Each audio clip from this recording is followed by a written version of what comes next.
Old guy here. I'm just looking at the cards just for shits and giggles as to, the prices of what cards.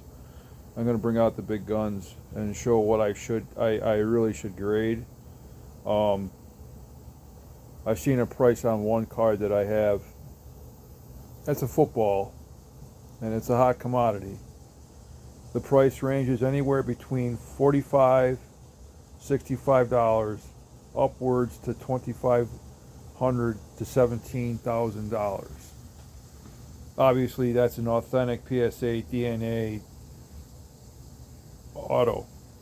Okay, that's a PSA 8. For PSA 8, they want, for this particular card that I have,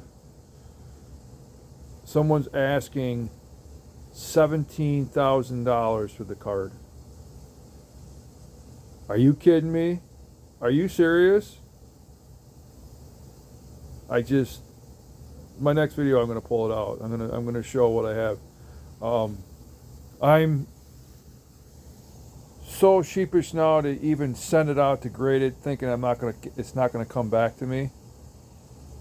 I've heard these rumors about the fact that PSA has so much influx of cards coming in and out that they're grading them so fast now. And the fact remains, I might just grade it at the local grader in this area because I then have access to having it close to me. I mean, you're sending stuff out to California, number one. Number two,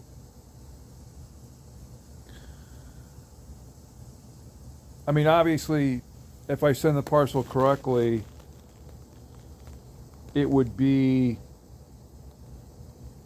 certified. If I send it to PSA, I mean, this is the thing. If you're going to sell cards, and this would be my first major sell if I was to sell a card, would be to get it graded and then sell it if it's a high commodity. Even a PSA 5 of a Jerry Rice rookie card, someone's asking $600. Yeah, I have the Jerry Rice rookie card.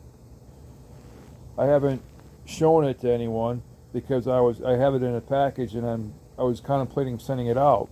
But now I'm going to probably send it out local. I don't have too many football or basketball, but I do have some cards that should be graded. They just should be. Because I could probably get a bigger collection out of it if I was to sell one or get something that I really want. And that be that. I mean, as a collector, you always want. It doesn't necessarily have to be a Holy Grail card or a signature card or a 101. Those things weren't out. They were out the door years ago when I was a kid when I used to collect cards. So, old guy goes for the Holy Grail cards, the first card of a particular player, like say a Brett or a Yount, or get the last card that was ever issued of Mantle, the 68 Topps card, I believe it is. Oh my God, I mean, those cards are just ridiculously insane, the price.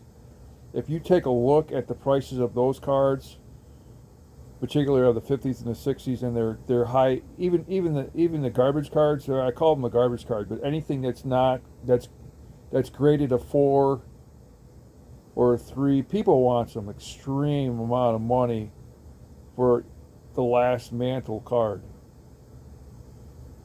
You just cannot believe. I'm going off on, you know, what the price is of the Jerry Rice that I have versus something I don't have. But you see the influx, and you get this mindset that, well, what do you want to grade and start? I mean, basically, I would grade a high card that I have, and I want to use the cash to start buying and selling, but at the same time collecting at the same time.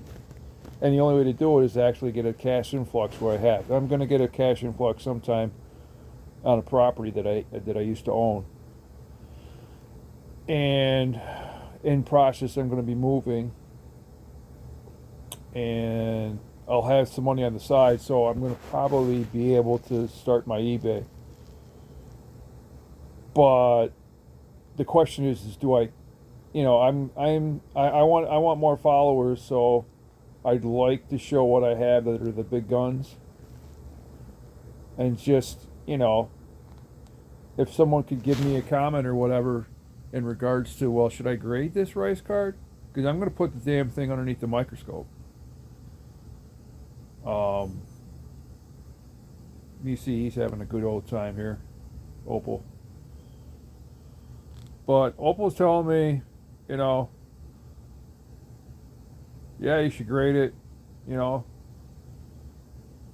and I'm thinking the same. I mean, I would also grade, like, say, a Griffey. I mean, I have 2 Griffey Jr. rookies from the '89 Upper Deck. I'd grade that and a couple other cards. And just like I graded the Schmidt, those cards, well, if I get a good grade out of that card, like I said, I use the money as a cash flow for buying and selling.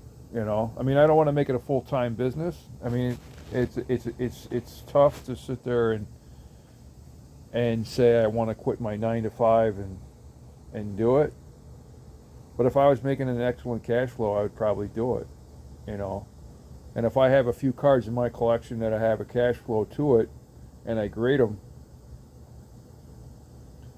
and get the other cards there down the line that I want. I mean, I'm not going to sit there and I hate to say garbage cards, but your older years, your classic vintage cards, a lot of the cards are beat up because of the plastic sleeves weren't made for the cards years ago. So most people had them in binders. And when the plastic sleeves came out, it was a turnaround for it was a breakthrough for the card business. And now I don't know my dates of when the sleeves came out, but I had sleeves when I was a kid, so they were out probably in the 80s. But I mean, it's just our hobby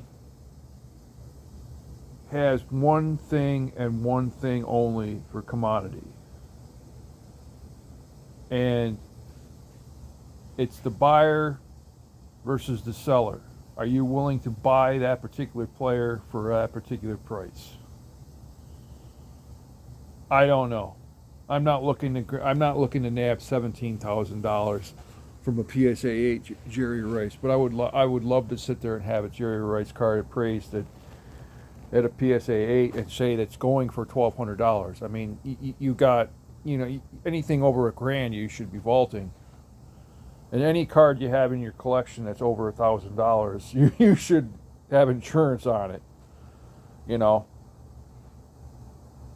That's just what I wanted to say for now. So old guy's gonna open up a few more packs tonight. Gonna watch some baseball, and we'll go over the 2018, and I'll show you. I'll bring out Rice, and we might bring out the microscope and we look at. I mean, I haven't looked at his exact condition. I'm thinking it's a 7 or a 6. But even a 6 or a 5 is going for $650. You're just asking for too much. I mean, how much is the price of that particular frickin' card?